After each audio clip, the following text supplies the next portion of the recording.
న్యూఢిల్లీ నియోజకవర్గంలో అరవింద్ కేజ్రీవాల్ కేవలం 386 ఓట్ల ఆధిక్యత కనబరుస్తున్నారు. 5 రౌండ్ల తర్వాత కేవలం మొదటి 3 రౌండ్ల వెనుకబడ్డారు, తర్వాత పుంజుకున్నారు. 5 రౌండ్ల తర్వాత అరవింద్ కేజ్రీవాల్ కేవలం 386 ఓట్ల ఆధిక్యతలో ఉన్నారు. ప్రవేశ్ సాహిబ్ సింగ్ వర్మ, ఢిల్లీ మాజీ ముఖ్యమంత్రి కుమారుడిన ప్రవేశ్ వర్మ, గతంలో ఇతను ఎంపీగా కూడా పనిచేశారు. ఈసారి ఎంపీ టికెట్ ఇవ్వలేదు ప్రవేశ్ వర్మకి. ప్రత్యేకంగా బీజేపీ అధిష్టానం న్యూఢిల్లీ అసెంబ్లీ నియోజకవర్గం మీద కాన్సన్ట్రేట్ చేయమని చెప్పింది. ఎంపీ టికెట్ ఇవ్వకుండా, సిట్టింగ్ ఎంపీగా ఉన్న వ్యక్తికి టికెట్ ఇవ్వకుండా న్యూఢిల్లీలో పోటీ చేయండి అరవింద్ కేజ్రీవాల్ మీద అని చెప్పారు. ఆయన పూర్తిగా కాన్సన్ట్రేట్ చేశారు, ప్రతి ఇల్లు తిరిగారు. ప్రవేశ్ వర్మ అరవింద్ కేజ్రీవాల్ కి చెమటలు పట్టిస్తున్నారు. ఇంకోవైపు సందీప్ దీక్షిత్ షీలా దీక్షిత్ కుమారుడు ఇక్కడే కాంగ్రెస్ పార్టీ నుంచి పోటీ చేస్తున్నారు. ఆయన థర్డ్ ప్లేస్ లో ఉన్నారు. థర్డ్ ప్లేస్ లో చాలా దారుణంగా కేవలం 1684 ఓట్లు మాత్రమే వచ్చాయి. ప్రవేశ్ వర్మకి, అరవింద్ కేజ్రీవాల్ కి 10,000 ఓట్లు వస్తే సందీప్ దీక్షిత్ కి 1684 ఓట్లే వచ్చాయి. ఎందుకు సందీప్ దీక్షిత్ కి ఇంపార్టెంట్ అంటే ఇదే న్యూఢిల్లీ నియోజకవర్గం నుంచి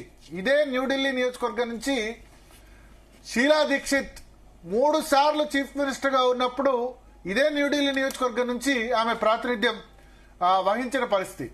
సో న్యూఢిల్లీ నియోజకవర్గం నుంచి ప్రాతినిధ్యం వహించి షీలా దీక్షిత్ 3 సార్లు గెలిచారు. ఇదే న్యూఢిల్లీ నియోజకవర్గంలో అరవింద్ కేజ్రీవాల్ షీలా దీక్షిత్ ను మట్టి కనిపించారు. ఆమ్ ఆద్మీ పార్టీ మొదటిసారి పెట్టినప్పుడు న్యూఢిల్లీ నియోజకవర్గ ఇంపార్టెన్స్ ఏంటంటే న్యూఢిల్లీ నియోజకవర్గం మహామహులు ఇక్కడ పోటీ చేశారు. న్యూఢిల్లీ అంటే కేంద్ర ప్రభుత్వ కార్యాలయాలు అన్నీ ఉన్న ప్లేస్. ముఖ్యంగా పార్లమెంట్ ఉన్నది కూడా న్యూఢిల్లీ అసెంబ్లీ నియోజకవర్గ పరిధిలోనే వస్తుంది. రాష్ట్రపతి భవన్ ఉన్నది కూడా న్యూఢిల్లీ అసెంబ్లీ నియోజకవర్గ పరిధిలోనే వస్తుంది. కొత్త ఢిల్లీ చాలా విఐపీలు, ఎంపీలందరూ కూడా ఎవరన్నా అక్కడ ఓటు నమోదు చేయించుకుంటే ఎంపీలు, రాజ్యసభ లోక్సభ ఎంపీలందరూ ఉండేది అదే ప్రాంతం. సో ఈ వివిఐపీ కాన్స్టిట్యున్సీ నుంచి షీలా దీక్షిత్ హ్యాట్రిక్ విక్టరీ కొడితే అక్కడే షీలా దీక్షిత్ ను అరవింద్ కేజ్రీవాల్ తొడగొట్టి సవాల్ చేసి అరవింద్ కేజ్రీవాల్ ఓడించారు. ఏం చెప్పారంటే ఫస్ట్ టైం ఆమ్ ఆద్మీ పార్టీ పెట్టినప్పుడు కామన్వెల్త్ గేమ్స్ లో కరప్షన్ జరిగినప్పుడు షీలా దీక్షిత్ ఎక్కడి నుంచి పోటీ చేస్తే నేను అక్కడి నుంచి పోటీ చేస్తానని అరవింద్ కేజ్రీవాల్ సవాల్ విసిరారు.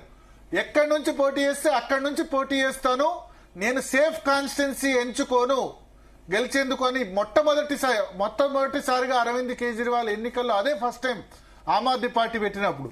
సో తొడగొట్టి సవాల్ చేసి అరవింద్ కేజ్రీవాల్ షీలా దీక్షిత్ ను మట్టి గర్పించారు.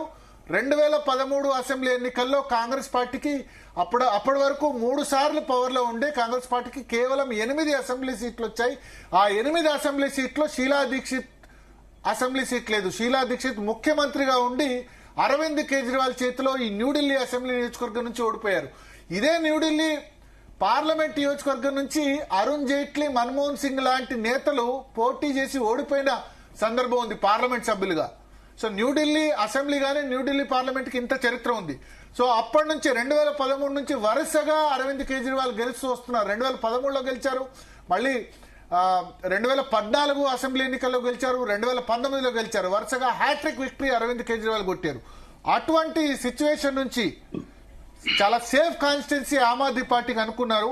అటువంటి పరిస్థితి నుంచి ఇప్పుడు అరవింద్ కేజ్రీవాల్ ఎదురెత్తున్నారు. కేవలం 386 ఓట్ల ఆధిక్యంలో ఉన్నారు. 5 రౌండ్లు పూర్తి అయ్యేసరికి ఇంకా 8 రౌండ్ల కౌంటింగ్ కావాలి. సో ఈ రిజల్ట్ అటిటైనా కావచ్చు. ఒకవేళ గెలిచినా అరవింద్ కేజ్రీవాల్ నాకు తెలిసి 1000-2000 కంటే ఎక్కువ ఓట్లతో గెలిచే పరిస్థితి లేదు. New Delhi is reflection, New Delhi assembly seat కూడా రిఫ్లెక్షన్ ఆఫ్ ది కంట్రీ అంటారు.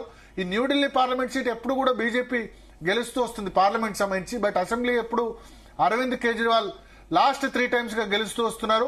ఈసారి షీలా దీక్షిత్ కుమారుడు సందీప్ దీక్షిత్ తన తల్లి ప్రాతినిధ్యం వహించిన నియోజకవర్గం నుంచి 3వ స్థానంలో ఉన్నారు. ప్రవేశ్ సాహిబ్ సింగ్ వర్మ ఢిల్లీ ముఖ్యమంత్రిగా పనిచేశారు 93 to 98 మధ్యలో. మొట్టమొదటి ముఖ్యమంత్రి మదన్ లాల్ ఖురానా అయితే సాహిబ్ సింగ్ వర్మ రెండో ముఖ్యమంత్రి. ఆయన చనిపోయారు. ఆయన వారసత్వాన్ని ప్రవేశ్ వర్మ పుణికి పుచ్చుకొని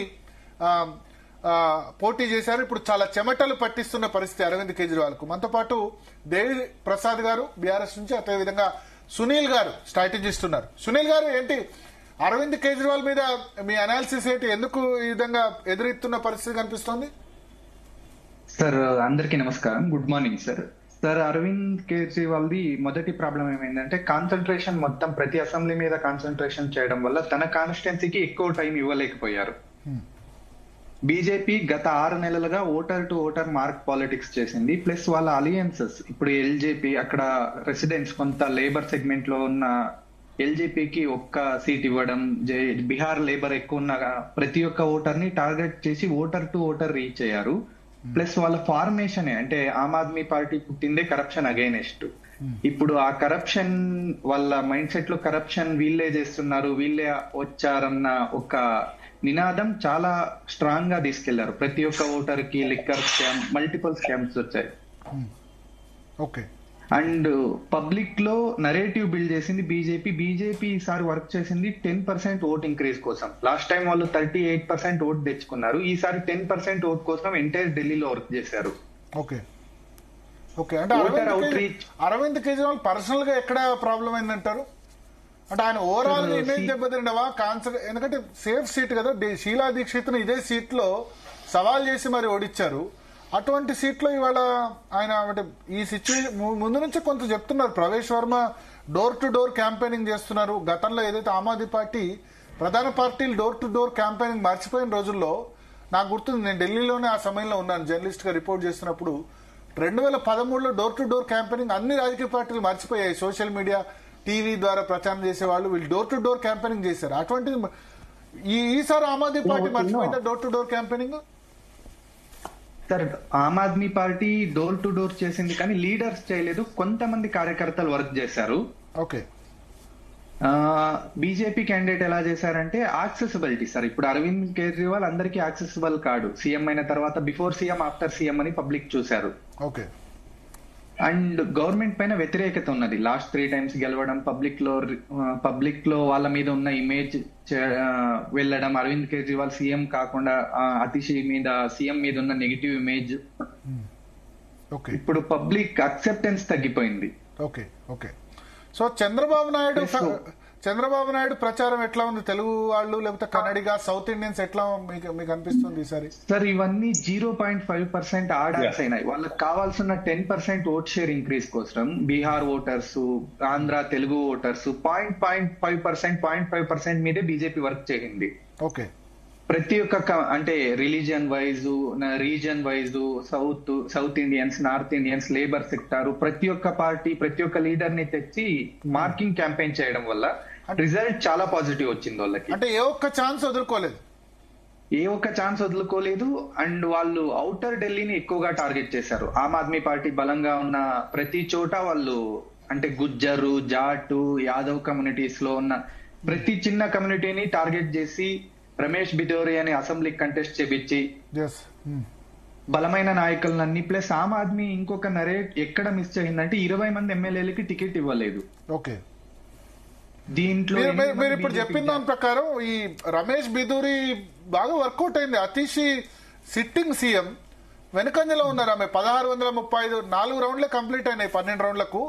రమేష్ బిదూరి 1635 ఓట్ల ఆధిక్యంలో కనబడుతున్నారు. అల్కా లాంబా జాతీయ మహిళా కాంగ్రెస్ అధ్యక్షురాలు, గతంలో ఆమ్ ఆద్మీ పార్టీలో ఉండే, ఎమ్మెల్యేగా కూడా ఉండే, ఆమె 3rd ప్లేస్ లో ఉన్నారు అక్కడ.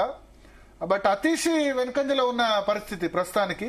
అది కూడా 1635 ఓట్లతో అతిషి వెనుకంజలో ఉన్నారు. రమేష్ బిదూరి బయట నుంచి తీసుకొచ్చారు. రమేష్ బిదూరి నేటివ్ కాదు, కల్కాజీ కదా sir. Yeah. And rural parts of ఢిల్లీలో అతను చాలా స్ట్రాంగ్ హోల్డ్ ఉన్నారు. ప్రతి ఊర్లో కమ్యూనిటీ స్ట్రాంగ్ హోల్డ్ ఉన్నది. తిరగడం, క్యాంపెయినింగ్, వీళ్ళు door to door old kind of, అంటే వాళ్ళు ఇంతకు ముందు చేసిన పాలిటిక్స్ ని మళ్ళీ చేశారు. సంఘ్ పరివార్ పాలిటిక్స్, ప్రతి ఇంటికి రీచ్ అవ్వడం, ఓటర్ ని ఎన్రీచ్ అవ్వడం. ఓకే. ఎక్కడ ఆమ్ ఆద్మీ పార్టీ లీడర్ అవైలబిలిటీ లేడో అదే పాయింట్ నే పెట్టుకుని వీళ్ళు ఎంటైర్ ఎలక్షన్ ని బిల్డ్ చేశారు. Okay okay. వాళ్ళు ఎగ్జిస్టింగ్ లాస్ట్ ఎలక్షన్ లో పడిన 38% ఓట్ షేర్ ని కార్పొరేషన్ ఎలక్షన్ లో పడిన 126 సీట్స్ ఉన్నాయి. ఆ కార్పొరేషన్ ఎలక్షన్ లో ఆ సీట్స్ ని కన్సిడర్ చేసుకుని వాళ్ళకి కావాల్సిన 10% కోసమే ప్రతి ఒక్క చిన్న చిన్న కమ్యూనిటీస్, చిన్న చిన్న క్యాంపెయిన్స్ చేసుకుంటూ వెళ్లారు. Okay okay. పబ్లిక్ లో చేంజ్ కోరుకుంటుండే సార్, దానికి వాళ్ళు అడాప్ట్ అయ్యి పాలిటిక్స్ చేశారు. Okay okay. So MIM factor ఎంతవరకు ఉంది సునీల్ ఎలక్షన్స్ లో? నాకు చూస్తే